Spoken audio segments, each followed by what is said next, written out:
Hello and welcome to today's 6th edition of Let's Talk Competition. This is going to be the one where they talked about the market definition notice. My name is Natalie McNelis and I'm a reporter with MLex and I cover mergers and acquisitions and antitrust. And today I'll be moderating the discussion. So like I said, we're here to talk about the market definition notice. The Commission has done a massive redrafting of the market definition notice. It's now doubled in size. And it's mainly done in order to take account of all the new market realities and all the changes in the decisional practice and the case law that happened in the 25 years that interceded. So today we have an illustrious panel to discuss it. First of all, we have Guillaume Loriot, who is Deputy Director General of DG Competition. Next, we have Viktoria Robertson, Professor of Digitalisation and Competition Law at Vienna University. And Aleksandra Boutin, who is the founding partner of Positive Competition and Economics Consultancy here in Brussels. So we think about doing this in a format of 3 parts today. First of all, I'm going to ask Guillaume to kind of set the stage and give us a little bit of a background on where we are and what you've done, and just give us a bit of background and make sure we're all on the same page. And then I'd like to turn to Vicky and to Aleksandra to hear their first reactions. So the first part, we're just going to do kind of hot takes. These are what I thought when I read it the first time. And then the second part, we thought we'd dig into some of the more important changes that we see in the new notice. And those, I feel, the most interesting points that I wanted to talk about were, 1, digitalization and the changes you've made to take account of this new economy. And the second thing was innovation. And when you have innovation in a market, like how are you planning on looking at those elements in market definition? And third, globalization. Now, the world has changed very much since 1997. We're much more interconnected than ever before. And so the Commission's new notice gives us a lot more information on how the Commission will look at globalization. And so then the third part is going to be dedicated to you out there. Thank you so much for tuning in live. The benefit of tuning in live is that you have the opportunity to ask questions. And everyone can vote on your questions, and I will see which ones got the most votes, and those will be the ones that we put to the panel. You can see that there's a QR code, a Slido QR code. And so if you scan that, you'll get right onto the site, which can allow you to enter questions. You can also go into slido.com and use the hashtag, which is Let's Talk Competition. And also, we'd really encourage you to interact and share your views on social media, on Twitter, on LinkedIn, using that same hashtag, the hashtag Let's Talk Competition. Okay. So the first part of the discussion is what I called setting the stage and everyone's first impressions.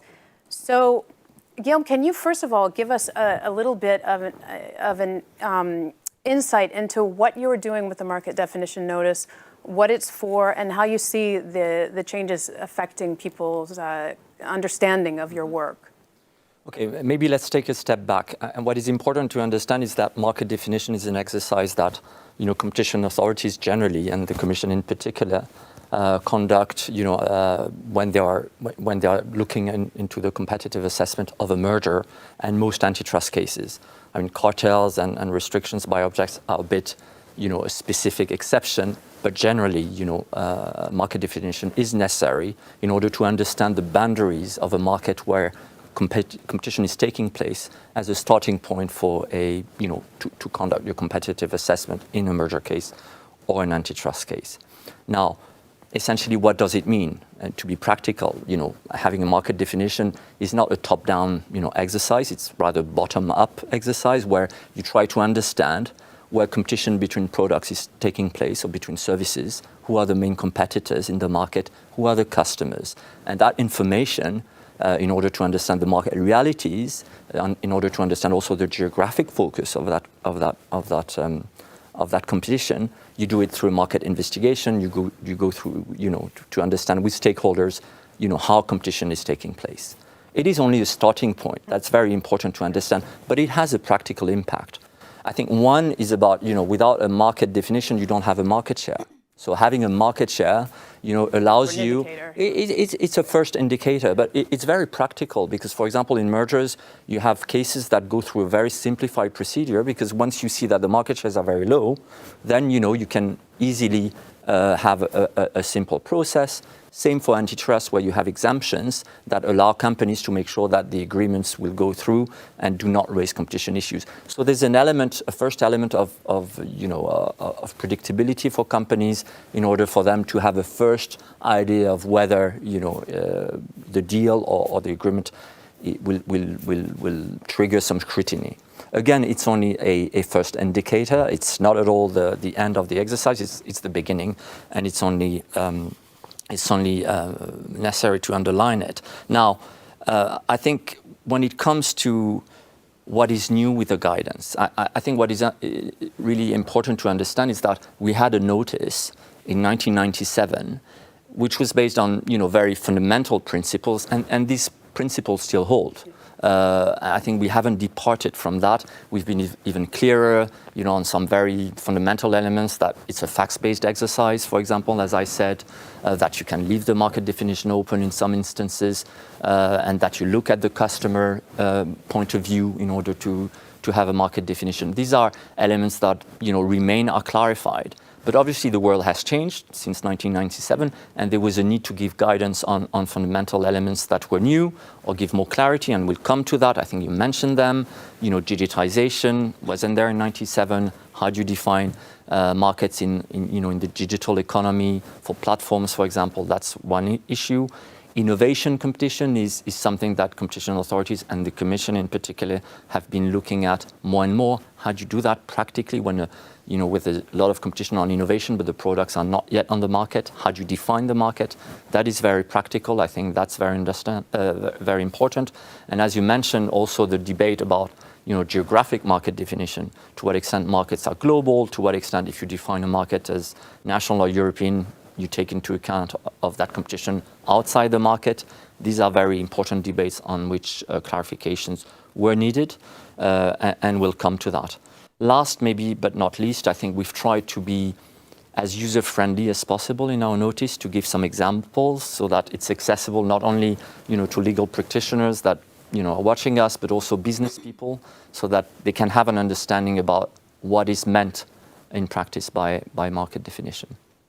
Yeah, no, I think it's, for me, I found it a real contribution because it's a kind of a compendium, a sort of a chronicle of what's happened in the last 25 years, and I love that it's so heavily footnoted because you can really find your way through the progression of the Commission's thinking on market definition. And I think you're right that it does, it gives companies also even an insight into whether they should even try for a particular merger, because if they say, look, the way the Commission's likely to look at the market, this is going to be really difficult for us. So I think it does give companies a sort of a starting point. And so I think it's a big contribution in that regard. I wanted to see, because I'm a former lawyer, but from a lawyer's perspective, what was your feeling, Vicky, when you first saw this market definition notice? You've written a book about the market definition notice, the previous one. What were your feelings about your sort of hot takes, first impressions of this new revised notice? Right. So as an academic who's studied market definition for many years, over a decade actually, there's really a lot to comment on, so just the hot takes. I'll try and focus on those. The Commission's really done a wonderful job just updating it. There was a lot to do, actually. The first thing that really struck me when going through it was that quite at the beginning, there's this quote that EU competition policy should contribute to the twin transition to a green and digital economy. And I mean, that's obviously new. That's something that we've really been seeing across the board. All over the European Union is moving towards that twin transition. Now, as a lawyer, of course, I'm wondering, how are we going to do this? How will this become more than just a policy declaration? And so this is something I'll definitely look out for in the coming months and years. Something that the notice also does, it says market definition is a tool. It's something that we use, but it has to remain neutral as to the outcome. And I think it's so important to have this emphasis, because market definition is there to help us understand what's happening out there, who is affected by competition, how is the competition working in a given sector. And this also plays into another aspect in the new notice that I see is really important, which is this focus on how does market definition then relate to the competitive assessment? Because we need to know what is is this tool good for? And so what I found in my research is that actually we've got two big functions of market definition. So one is the market power function, where we just want to know how powerful is a company, how powerful will it be once it's a combined company, and so on. And the other one is the market characterization function, just trying to understand what is that market about, how is competition functioning. And I think this market characterization function is getting more importance, and this is also seen in the notice. So I think this is a very, very important step, because the relevant market is not just about clear boundaries, black and white, it's about more than that. Throughout the new notice, there's also less emphasis on price, which I think is a move we see generally in competition law. So price is no longer the holy grail. We also recognize non-price dimensions like innovation, sustainability, privacy, perhaps even democracy. Final point for the hot takes is that we have a lot of information now in the notice. What is the evidence that the Commission will look at? And one thing I particularly liked was this emphasis on we will also take behavioral biases into account. We will look at how customers actually react, how they choose. And I think it's really important to open the store to have more behavioral economics, because we don't need theoretical markets. This is really about looking at how consumers are actually behaving out there, what choices they make, and unfortunately we're often not very rational, and there's network effects at play. So this can now play into the relevant market. And we've all heard companies say competition is just a click away. The thing is, if nobody clicks, there's no competition, and this will also affect market definition. That's very interesting. I think definitely a nice perspective. And I'd like also to ask Aleksandra, when you see this from an economist's perspective, do you think that the market definition notice is helpful? Do you think it'll help you to advise your clients? Do you feel it gives you something tangible that you can use to say, this is how I think the Commission will define the market in your case? Clearly, I think the new market definition notice is a great improvement. I mean, generally, as a policy, at positive competition, we normally see the glass half full, and here I think the glass is much more than half full. And having worked on the Commission guidelines before, and knowing all the pitfalls of committee writing, I can really, truly only compliment all the people involved. I think the new notice, what is key is that the new notice clarifies that really market definition is only a means to an end, it's not an end in itself. And this is key to me, and this will cut through most of my comments today. Actually, for most economists, and that's actually in line with what Guillaume mentioned, the sole purpose of market definition is to provide quick metrics that can give you a first indication of a likelihood of a fear of harm, which is the ability and incentives of firms to enter in an anti-competitive behavior. So really, the relevant market is one that provides you these useful metrics and that are helpful for this type of initial assessment. And sometimes this exercise is helpful, and most in cases where you have homogeneous customers and homogeneous goods. And here market shares are good proxies for diversion ratios, and they are a good indication of SIEC. And this is not the case with differentiated products where customers have different preferences. Then maybe instead of spending a lot of time on market definition, we should move more quickly to competitive assessment, really spending a lot of time and resources doing complicated analysis to define markets, to calculate market shares that are not indicative of SIEC is not really wise, especially if the same type of data and actually pretty much the same type of conceptual framework can allow you to do the competitive assessment directly. And as an example, consider a market with high-end segment, and that's often the type of debates we used to have in the Commission, where the merging parties would, let's say, have 20 plus 25% on that segment, and on a wider market, maybe 10 plus 15%, then there will be a lot of discussion normally whether the market is the high-end segment or not. While in reality, actually, neither of the true metrics give you a good indication of the real effect of the merger. What you really need to do is to look in the middle. The real question is, where is this middle? And that's the question of closeness of competition. That's really the question of competitive assessment. You need to look at customer choices. You need to do diversion ratios. You need to estimate demand. That's competitive assessment. And And I think the US merger guidelines, they put a lot more emphasis on the competitive assessment. And that's correct. Really, the market definition is a quick and dirty initial assessment. It's sometimes useful, sometimes it's not useful.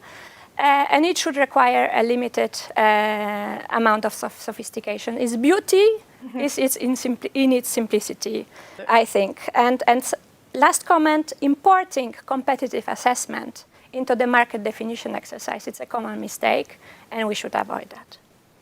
Yeah, no, I think, like you were saying, Guillaume, many times the Commission doesn't come to a final decision on what the definition of the market is, because you say, it doesn't really matter how we define it, we don't see a problem.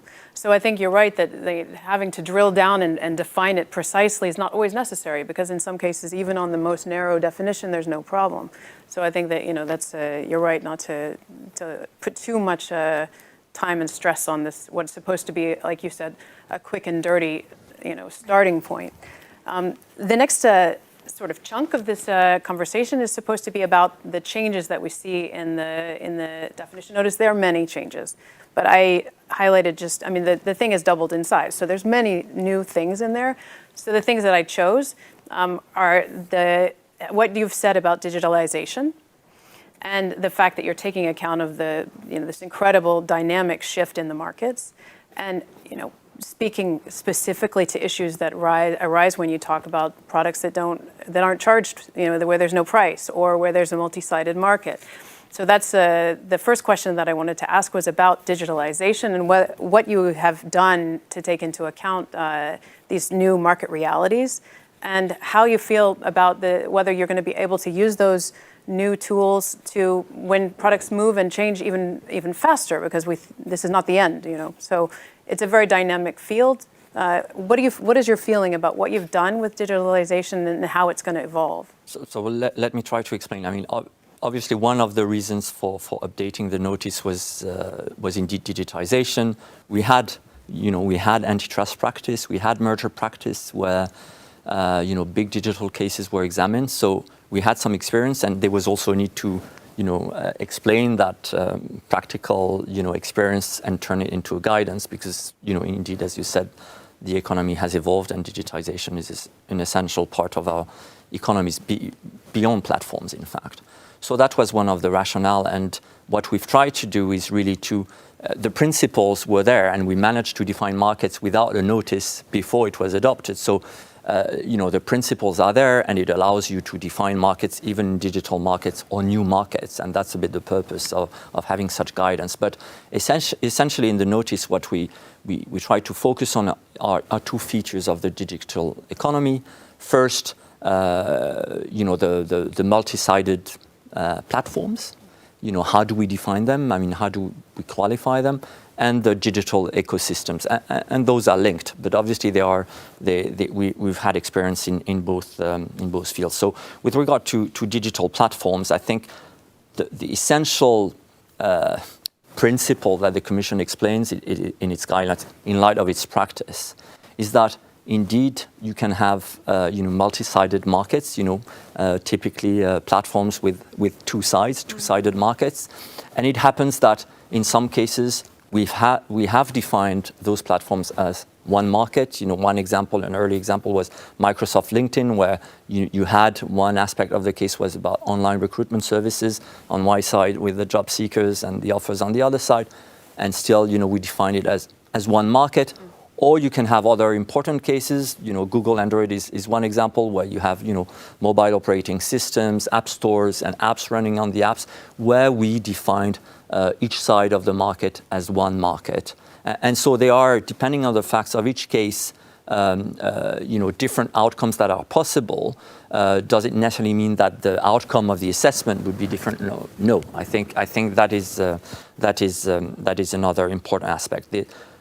What you mentioned is that many of these markets are zero-priced markets, zero monetary price markets. So you need to use other tools, and I think that's what our practice has reflected. The SNP test the pricing test is not necessarily relevant, so you need to turn into sometimes more qualitative tools, product functionalities, or also economic tools, and look at the switching and the consumer behavior. I think Vicky mentioned it, and that is reflected. So that's one topic. The other topic, which is linked, is about digital ecosystems, and how do you take into account the fact that you might have markets running with a core product, a core market, and then secondary markets around that, which may form an ecosystem.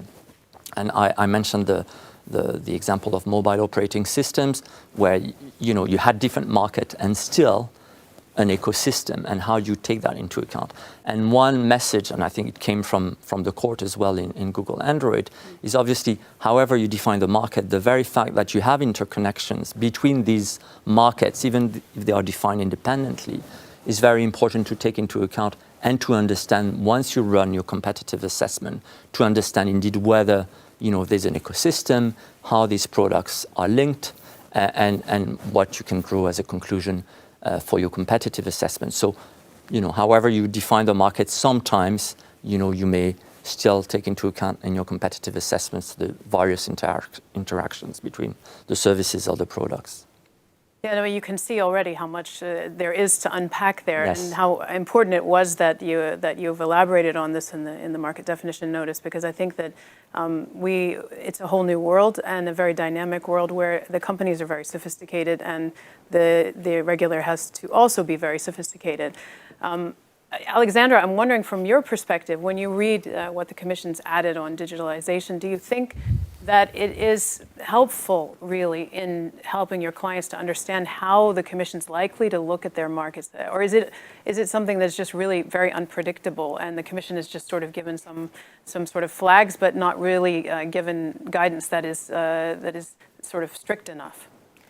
No, I think that the new market definition notice provides very helpful clarifications on digital markets.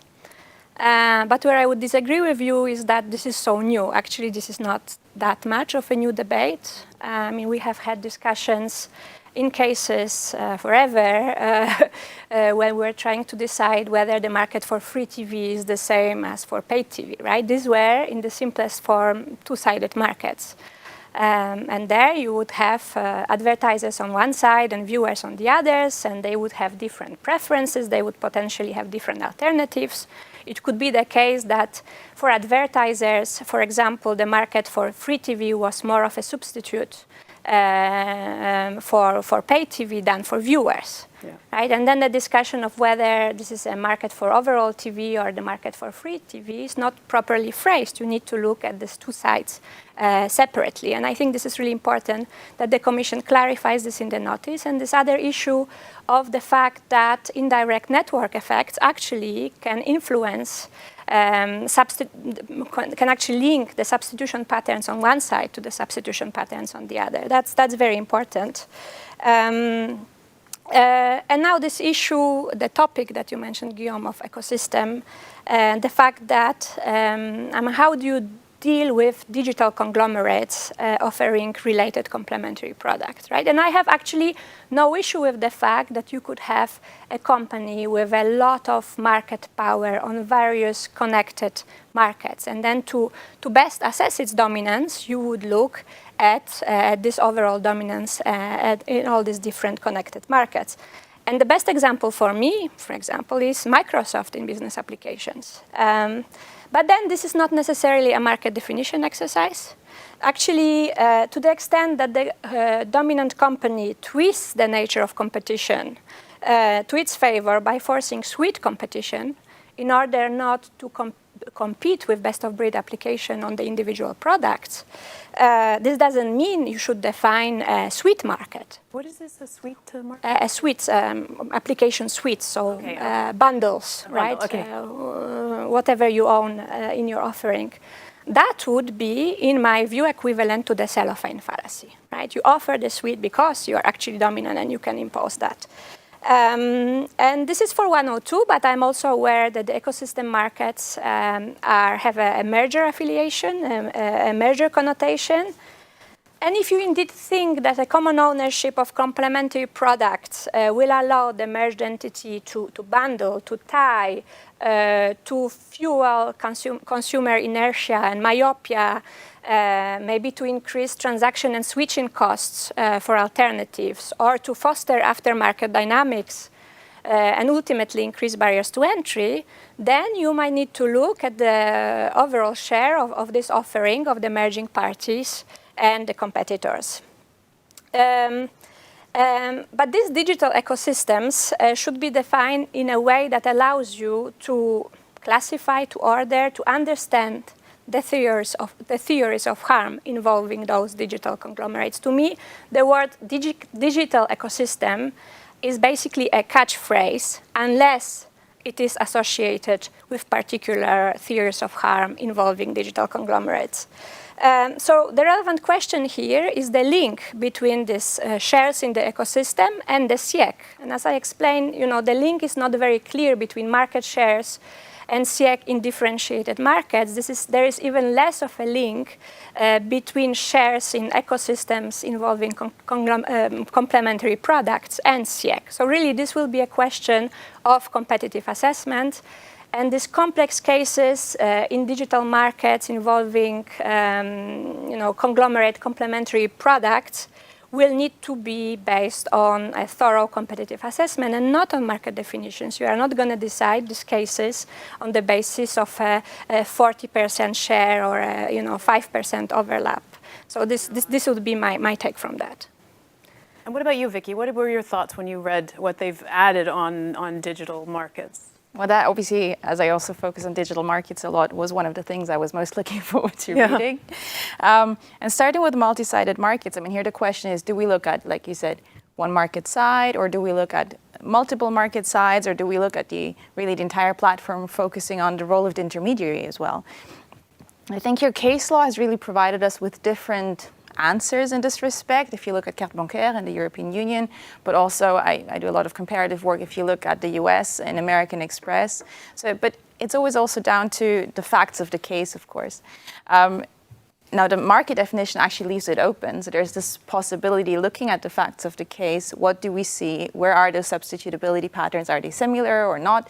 And then choosing how to take this forward. But like you also said, Guillaume, the actual importance is not on do we look at one market side or both and so on. It's in how do we take that into the competitive assessment. And here it'll be for the Commission to do this in concrete cases, then for the court to weigh in.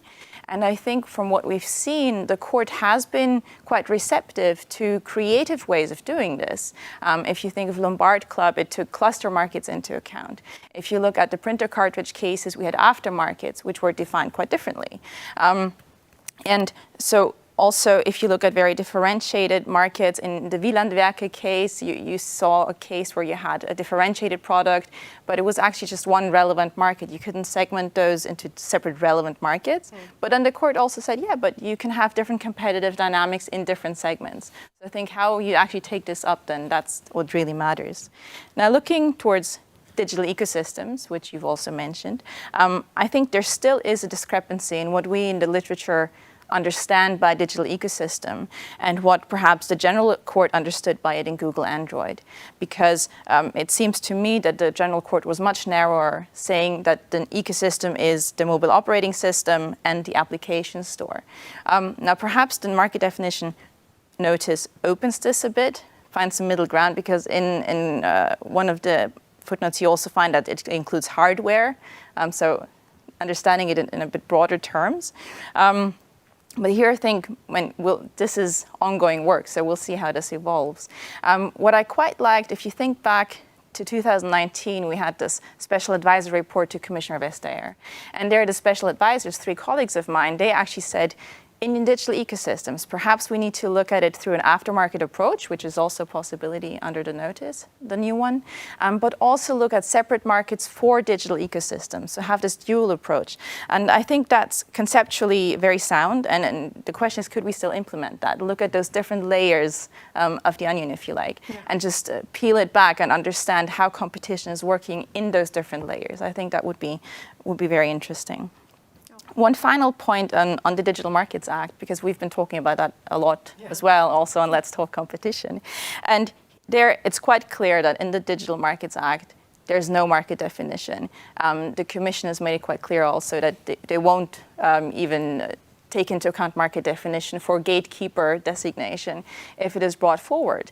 But this is the market power function of market definition. I think if you think of the market characterization function, really understanding the dynamics, I think this aspect of market definition could still play a role there. So I'm also looking forward to seeing this evolve. Okay, thank you so much for that. This is a fascinating view from the two of you. Thanks very much. And Guillaume, if ever you have any observations, please don't hesitate. Although I am conscious of time and I really want to make sure that we have enough time for everyone to ask questions at the end. And please add them on Slido for us, feed us so that we have a bunch of good questions and then people can already upvote them. So the next question that we wanted to dig into, which I was particularly interested in because I spent a lot of time working on the Illumina Grail case.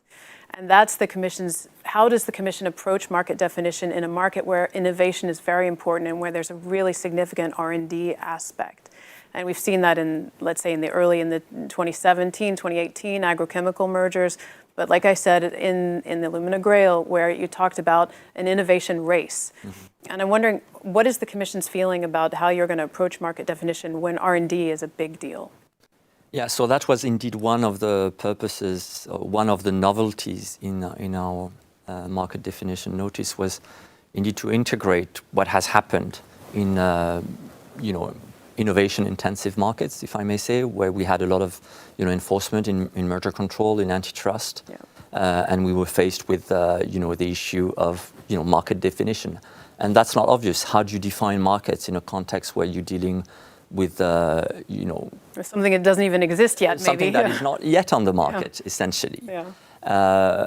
And I think if I summarize, if I make our distinction, understandable at this stage, I think we're trying to grasp two situations.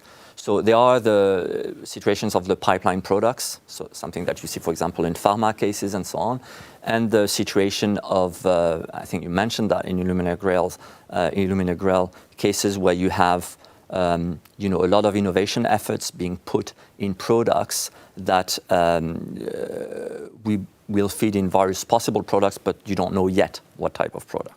And these are two distinct situations. If you look at pipeline products, that is more, the type of cases where, and I mentioned the clinical, pharma cases where you see that, there's a market and there's a race in terms of R&D where you're trying to develop products that are at a very clear, testing phase. So you have an idea of what they are meant to substitute for, what they are meant to compete for. And that's one way to look at the innovation efforts and to define markets. Even if the products are not there yet, you can see what will be the intended use, what they will be competing with generally. And that's one way to look at that. The other situation is what you mentioned. So you have innovation efforts going at a very early stage. This is a very early stage of research into substance for products that could develop in various ways. I think you mentioned some of these cases, cases about pesticides where you don't know into exactly what type of use for what type of crops it will be used. So, but still there's a race for innovation. Illumina Grail, where you had this race for early cancer detection tests. So the products are not yet on the market. You want them to come on the market, and you want to protect that competition effort to make sure that these products, as many as possible, will come to the market.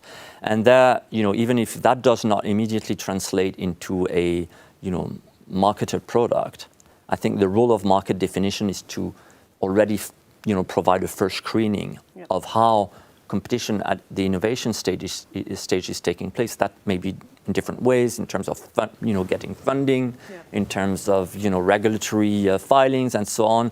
And so that is something that is very important for competition enforcement, as we made it very clear, also in Illumina Grail.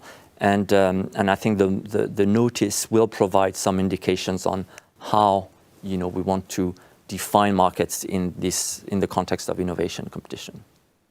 Very good, thank you. And Vicky, what were your feelings when you were reading the section on innovation? How do you think that is useful or not useful for the future? So perhaps not even just a section, but I think the entire notice really shows that innovation as a parameter is just really becoming more important and acknowledged as such, which I think is a really important thing to see. And so throughout the notice, we also have more emphasis on future market developments. How can those feed back into the relevant market already today if there's foreseeable structural market transitions or technological advances and so on. Now, from my own recent research, perhaps one tool that could be useful here is strategic foresight that could be used for those things, actually. Now, one thing that we've seen in the cases that you mentioned, so Bayer, Monsanto, Dow DuPont, was this terminology of innovation spaces. We don't actually find that in the notice. I was looking for that. But the notice now rightly says that for early stages of research, it's difficult to identify an actual market. There is no market yet. Yeah. So you have this continuum of product stages. And like you said, so you might define pipeline products, which is future markets where we already see them coming. But it might also be those early innovation efforts, which are not a proper market. They're really about capabilities, what companies are able to do. And like you said, we don't know what they're going to do with those for sure, but we know that they could do many interesting things. So usually there will be this combination of product markets and innovation efforts at different stages. And actually, to my knowledge, there's no cases where you only focus on early innovation efforts. Yeah. It's actually where you see a combination of those where it gets interesting. They already have maybe an early stage product on the market, but they're also developing something that is looking really interesting and could indicate where the sector is heading and what types of considerations, therefore, also we need to make in the competitive assessment. Okay, great. And Aleksandra, did you have any observations on this innovation in the market definition notice? I think, again, here the notice is a clear improvement. Great. Really, the debate on innovation was first actually a remedy discussion, as far as I remember. It all started with product market overlap in innovative markets. And then when lines of products that were divested had to remain competitive. And then for the remedy to be future-proof, you also needed to divest R&D. And that was, for example, in the HDD cases or G. Alstom, for instance. So that's where it all started, I would say. And then we went one step higher and we looked at investment that will affect interactions, the nature of interactions on product markets in the foreseeable future. And as you mentioned, this would be typically the pharma and the chemicals, but I will speak about that in a second, but this is actually much more general. I remember discussions in the commission, when I was at the commission in BHP Billiton Rio Tinto cases, how the merger would affect mining prospecting, actually, which would affect the capacities in the market and hence market prices. So these are all related issues, and they're actually quite general. So indeed, when two merging parties have well-identified investment projects, then indeed the merger will necessarily reduce competition in the corresponding future product markets in cases both projects succeed. And it may, and I emphasize it may, actually impact the incentives to invest in these projects. And I will come back to this may after. And then the Commission faced cases which were maybe a little bit more complicated, which involved innovation cross-products. So they're focusing on particular lines of products, might actually underestimate overlaps. And then we had cases where innovation was not product-specific, but this was not like general R&D, but it was R&D related to product spaces, right? And then you needed to look at all the products that were affected by this innovation process.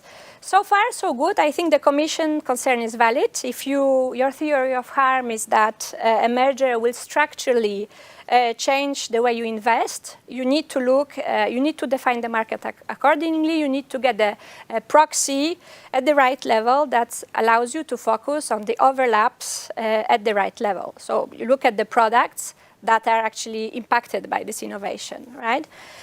So this is my first comments, actually. Just like market definition, innovation is a means to an end. It's not an end in itself. It's just the way to put products on the market. So really, the main impact of these measures will be felt on future product markets and through product characteristics like price or quality.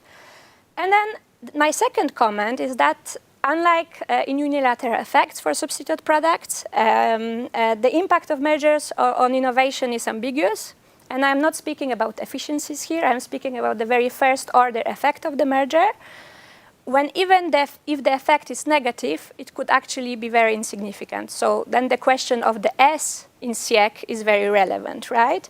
So for all these reasons, even though computing these quick metrics to see if there is overlap may be useful, really structural presumptions, again, don't work here.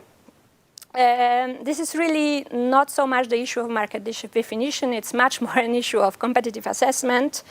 I don't think the existence of SIEC can be established here, again, based on a market definition with a 40% share, with a 5% increment in some innovation space. So that, again, that's consistent with my other comments, and same for innovation. No, I see. I think I'm conscious of time, and I definitely don't want to run out of time to get to people's questions. But the good thing is that I see that the first question on the list was actually the part that we had intended to treat in our third part. So let's go, and I see it's also the most upvoted questions. So thank you all for contributing to Slido and for voting for the questions.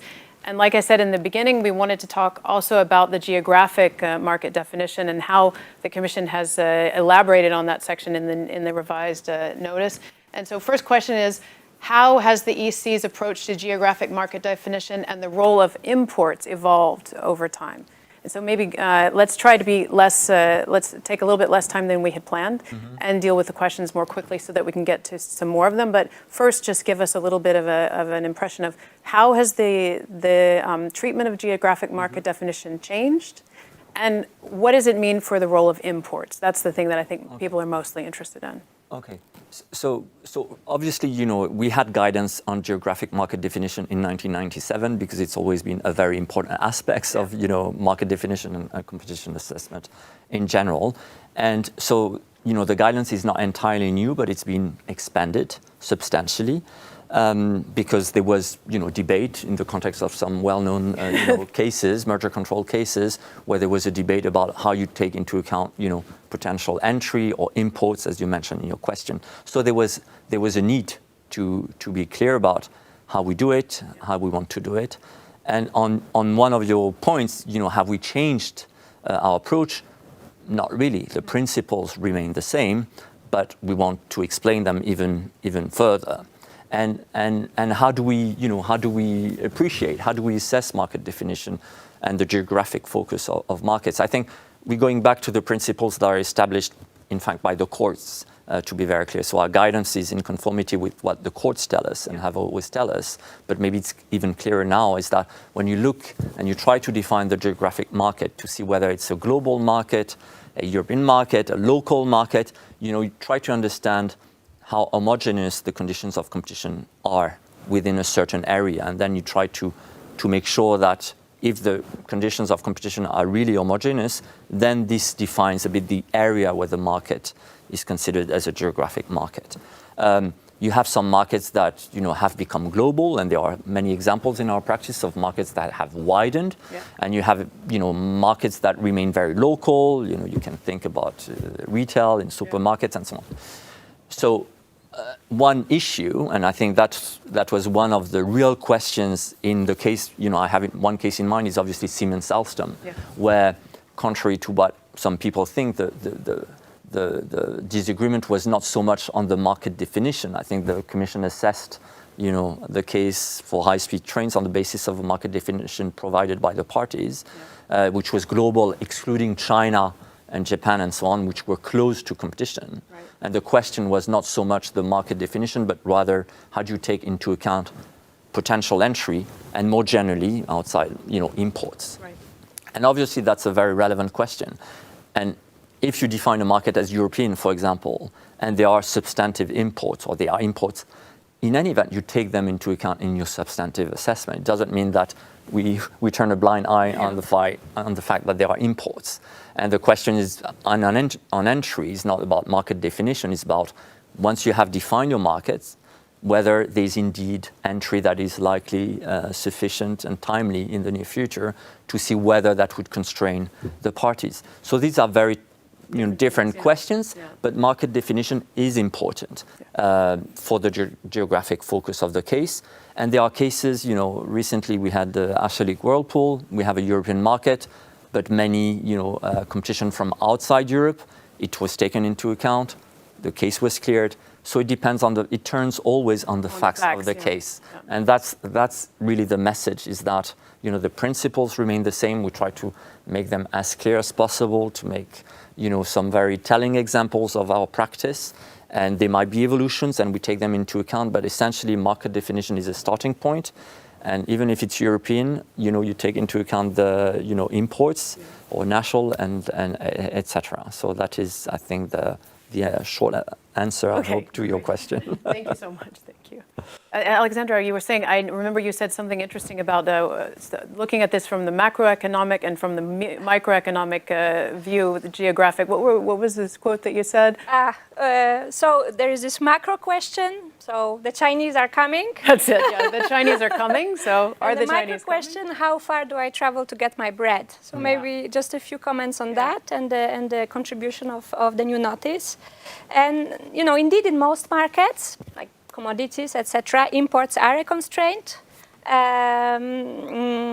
Sometimes markets are clearly connected by pricing on global regional platforms, by indexes.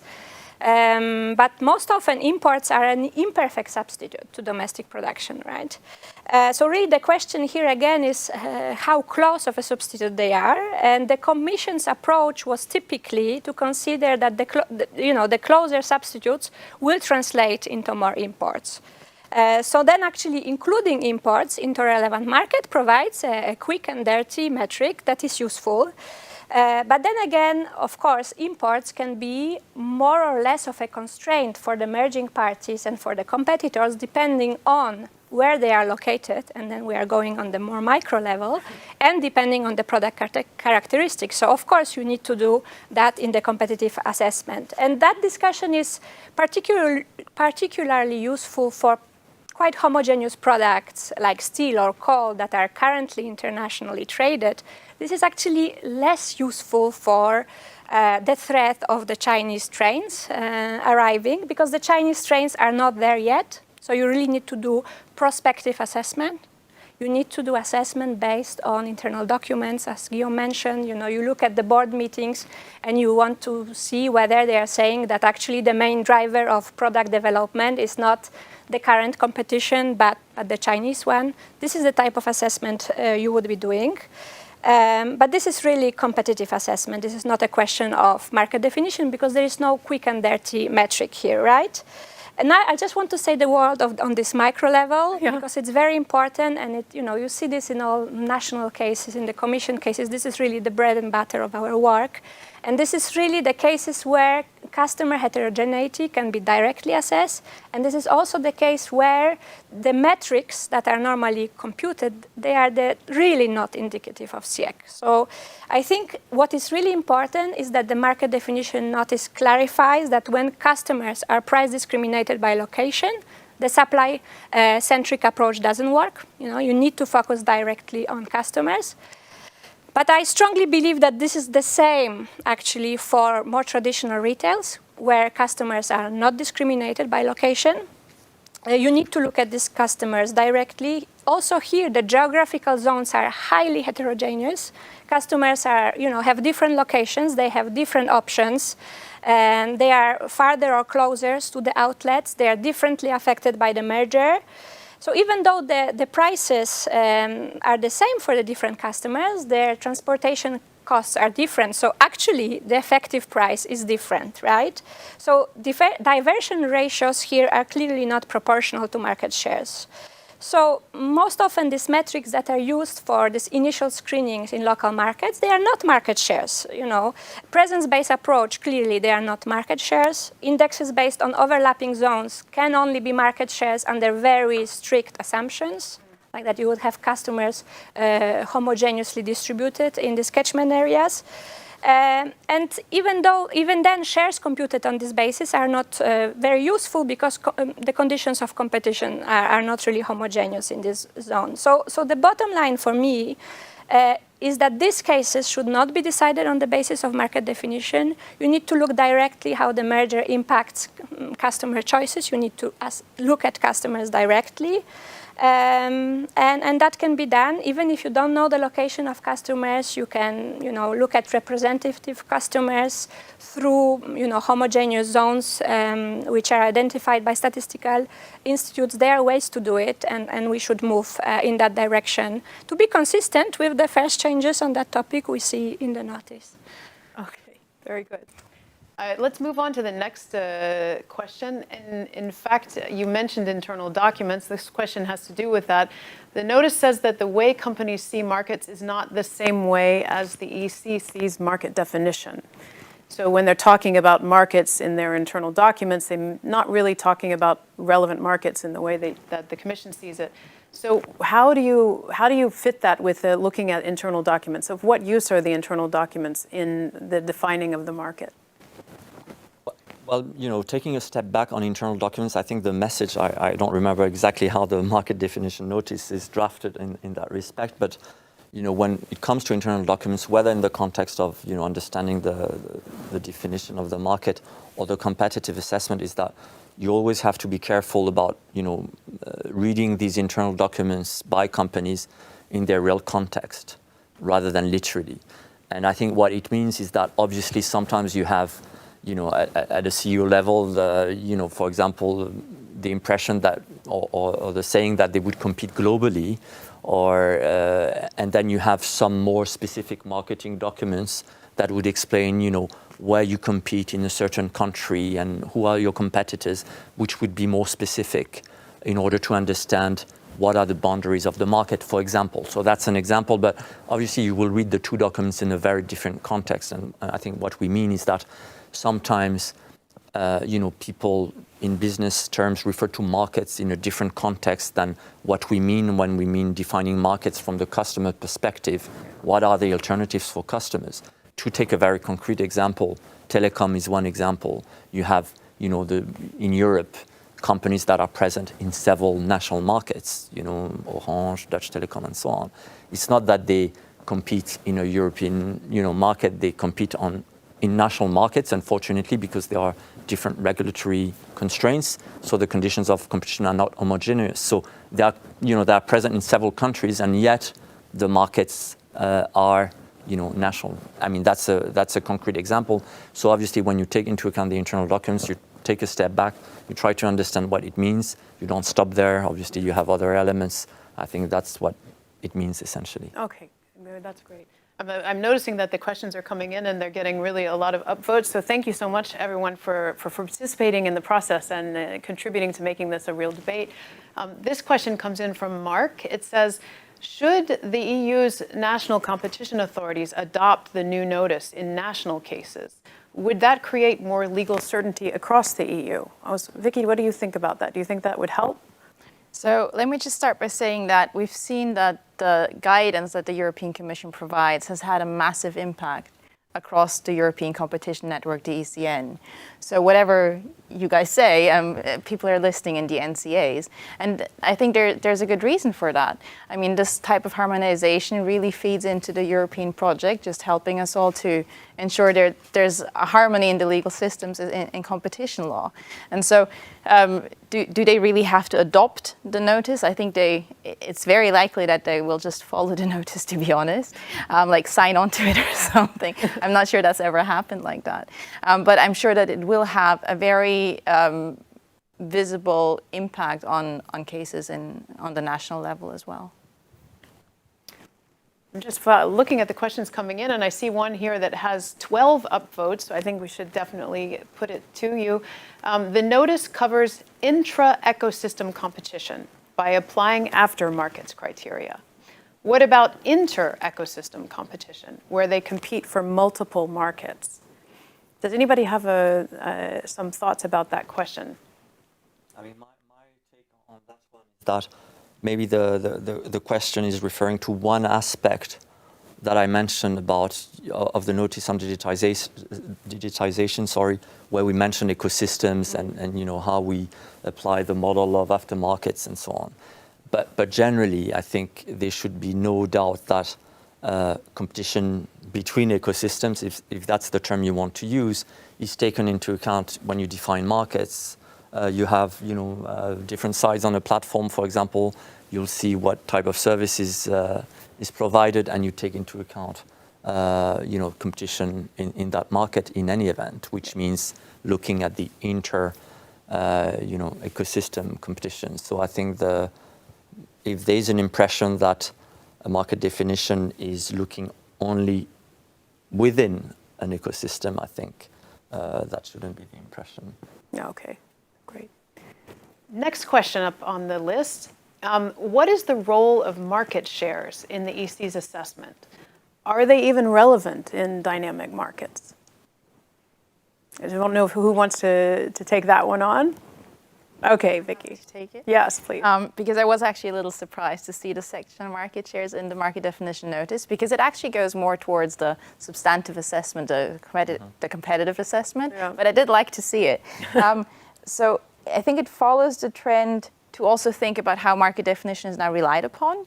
But what we don't see in that section is this question of what do we do with market shares in very dynamic markets. And actually, the Commission itself, if you think of the Microsoft Skype case, said, well, we found a market where there's actually an 80% market share, but we also don't think it means that there's dominance, because this is a very dynamic market. And I think that's a very good example, just showing, yes, in some markets, we might have really high market shares, and that just doesn't mean there's market power.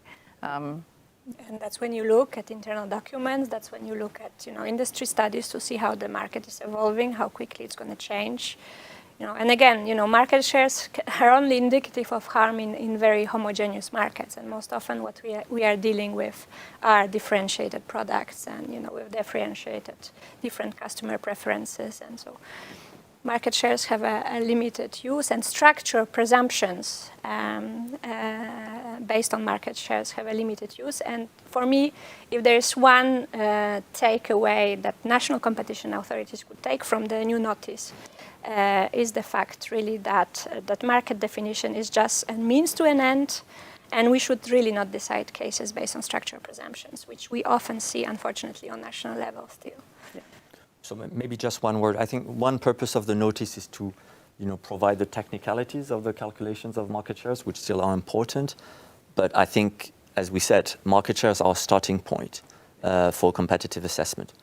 They are still important. They may be important, and there are presumptions in the case law about dominance. If you have a stable market share beyond 50%, that creates a presumption. It's not the end of the assessment, I fully agree, but it might have indications. Yeah. On the other hand, indeed, there are markets where market shares are fluctuating very much, and the real question is about innovation markets. Typically you have a disruptor coming in, very low market share. Does it have an impact on the market? Is it a competitive constraint despite the very low market share? It may be. So it goes it doesn't go only one way, it goes both ways. Yeah.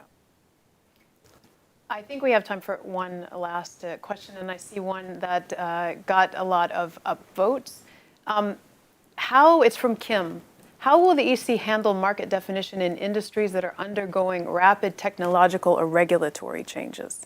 Do you think that the notice gives us enough input on what will happen when you have a market that's super dynamic and also might have regulatory changes? Well, I think the notice gives you a visibility on how we intend to approach that. So we don't exclude taking into account, likely changes in your market definition. Now the difficulty is the practice, but we have examples of markets. Maybe I don't have in mind immediately the case. I don't even see the question any longer.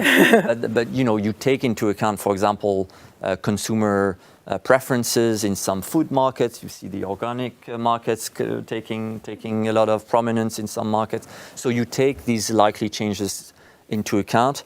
The question is often the timing, the timing of these changes, how certain they are, how likely they are, and in relation to the competitive harm that you may have identified. Okay. Well, I think that I have overstayed our time. I'm seeing some signs over there that we can take no more questions. But thank you so much, all of you who did participate live and put forth questions. We wanted to let you know that there are more episodes of Let's Talk Competition in the making, and we'll let you know about them as they come. So we could just keep an eye on the DG Comp website and follow DG Competition on Twitter. And you can also see this episode again if you want to. You can share this episode. And if you would please always mark the hashtag Let's Talk Competition, that would really help us to fuel the debate.